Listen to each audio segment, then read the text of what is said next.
Hey guys, Tyler Berger here with Bass Fishing HQ, and today is another kind of product review. I'm really excited about this one because if you guys have been around the channel, you know that I'm a topwater fanatic. Oh. Gosh, you got it that time. Oh.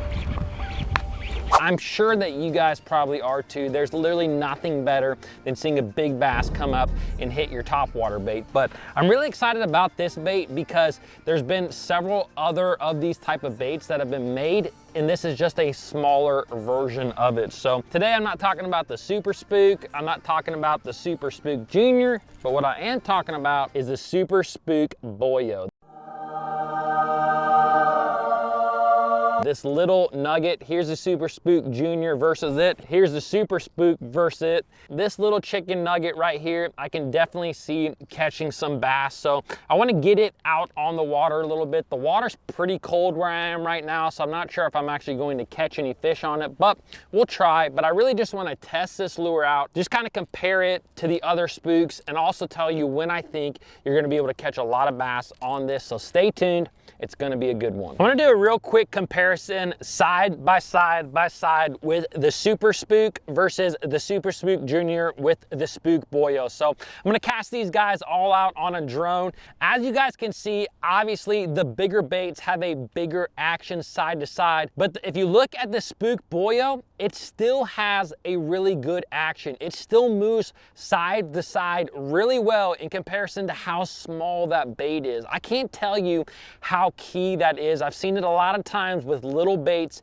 in the past that they just don't have that walking action that you can obviously see that this little spook has. So pretty pumped about that, pretty pumped about the action it has. If you guys are actually wanting to pick up this Spook Boyo bait, and not only that, but the other Spook Juniors, you can actually save a lot of money right now at sportsmansoutfitters.com. They're actually running their Black Friday sale right now, where you can get some of your favorite baits like topwaters, crankbaits, spinner baits, jackhammers, whatever it may be.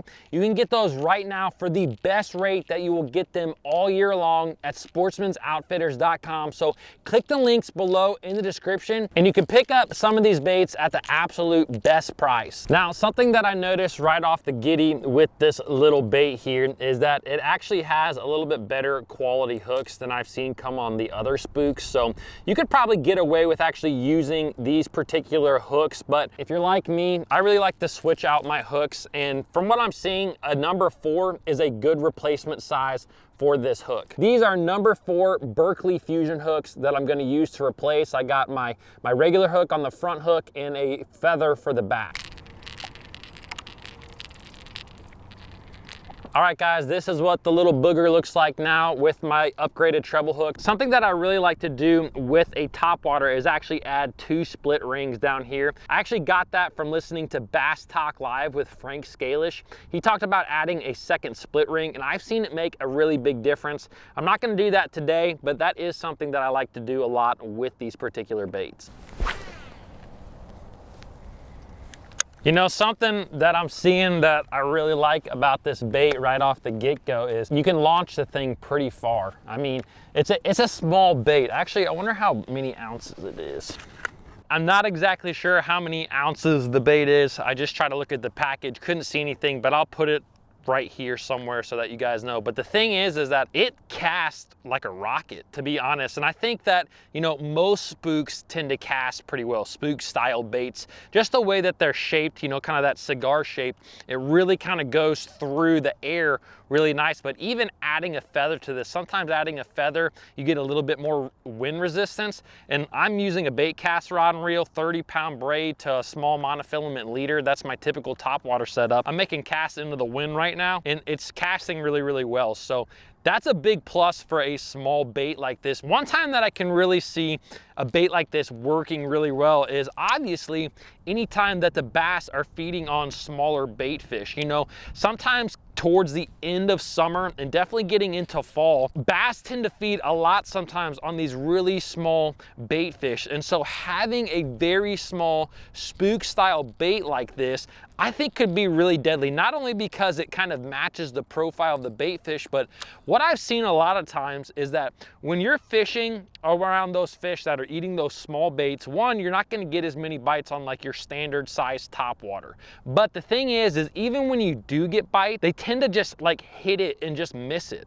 for whatever reason. Even if it's a bigger fish, they simply come up there and it's just like they roll on the bait. They realize they don't want that big of a meal. I don't know exactly why, but with this being such a small, I mean, look at the thing. It's barely the size of it's probably the same size as my pointer finger. And I've been told I have fat fingers before, so that may be not saying much, but I can really see the bass getting this bait better when they're feeding on that really small bait fish, which is definitely a time I'm going to pick it up. You know, I've actually used smaller topwaters like a popper style bait a lot with bait cast equipment, and honestly, I think one of the best ways to cast lures that are a little bit lighter, this one casts really good, so it doesn't apply too much to this bait. But for those that you want to know, you know, casting lighter lures with a bait cast reel, I actually think you can cast it further, and it's a little bit easier doing it one-handed. So something I like to do is literally just one-hand them like that.